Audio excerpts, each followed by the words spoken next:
غیر حی کائنات بھی ہیں جو زندہ نہیں ہیں، وہ چیزیں بھی ہیں، لیکن ان تمام مخلوقات میں سب سے بدترین مخلوق یہ لوگ ہیں جو اللہ کے حکم کا، اللہ کی کتابوں کا انکار کرتے ہیں،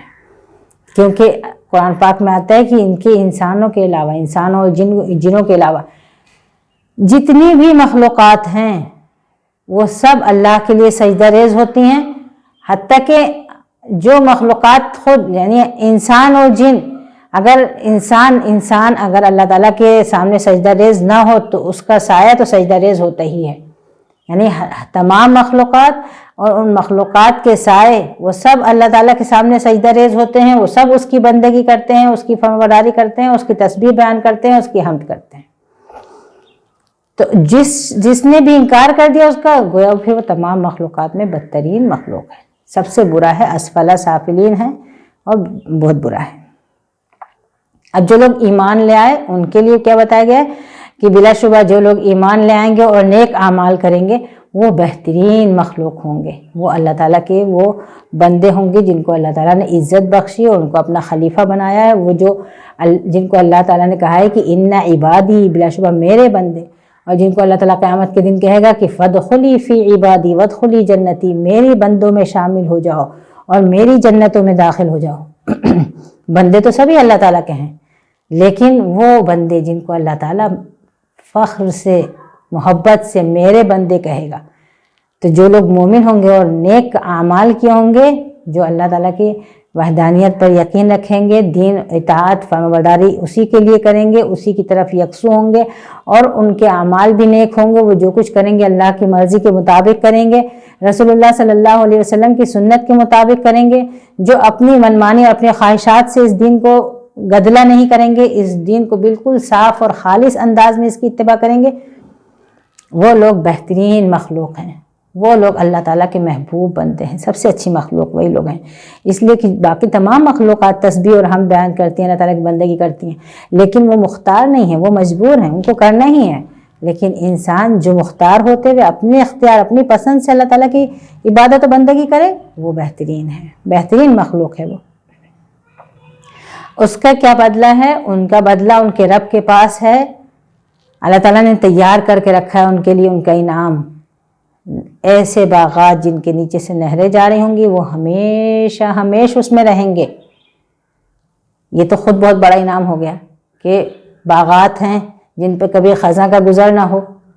جہاں کبھی دھوپ کی شدت اور گرمی نہ ہو، جہاں کہیں بہت سخت سردی نہ ہو، یہ تو خود بہت بڑی نعمت ہو گئی۔ پھر اس کے نیچے سے بہتی ہوئی نہریں، ہر وقت سبز و شاداب باغ، لیکن اس سے بھی بڑا انعام کیا ہے کہ وہ اللہ سے راضی ہوں گے، اللہ ان سے خوش ہوگا۔ یہ بہت بڑا ایمان ہے، بہت بڑا انعام ہے۔ ان کی کوششوں سے، ان کی کاوشوں سے، ان کی سرگرمیوں سے، ان کے اعمال سے اللہ راضی ہو گیا، اور اللہ نے جو ان کو انعام دیا وہ اس سے راضی ہیں، اللہ نے جو فیصلہ کیا وہ اس پر راضی ہیں، اللہ نے جو شریعت نازل کی وہ اس پر راضی ہیں، وہ اللہ تعالیٰ کے ہر حکم پر، ہر شریعت پر، ہر فیصلے پر وہ راضی ہے، اور انہوں نے جو خوشی خوشی اللہ تعالیٰ کی بندگی کی، اللہ تعالیٰ ان سے راضی ہے۔ تو بہت بڑا انعام و اکرام تو اللہ تعالیٰ کی طرف سے یہ ہوگا ان کے لیے کہ اللہ تعالیٰ ان سے خوش ہے، انہیں اللہ کی رضا مل گئی اور وہ اللہ تعالیٰ سے راضی ہیں۔ اور یہ چیز کس کے لیے ہے؟ آخری جملہ دیکھیے بہت اہم ہے، ذَلِكَ لِمَنْ خَشِيَ رَبَّهُ، یہ انعام و اکرام اس کے لیے جو اپنے رب سے ڈرتا ہے، جو اپنے رب سے ڈرتا ہے، جو حساب و کتاب سے ڈرتا ہے، جس کا حال لمحہ ایسا ہوتا ہے کہ کچھ بھی کریں گے دنیا میں لیکن ہمیں حساب دینا ہوگا، جو اس حساب سے تیاری کرتا ہے، تو وہ اپنے رب کے پاس جا کر کامیاب ہوگا، اللہ اس سے راضی ہوگا۔ اللہ تعالیٰ ہم سب سے راضی ہو جائے اور ہم کو اپنے احکام سے، اپنے اوامر سے راضی کر دے، ہم اللہ سے راضی ہوں، ہم اس کی بندگی خوشی سے اور اطاعت سے اور رضا سے کریں، اور اللہ تعالیٰ ہم سے راضی ہو جائے، ہمارے اعمال قبول کر لے۔ اقول قولی ھذا واستغفر اللہ لی ولکم ولجمیع المسلمین وصلی اللہ علی نبینا محمد وعلی آلہ وصحبہ اجمعین۔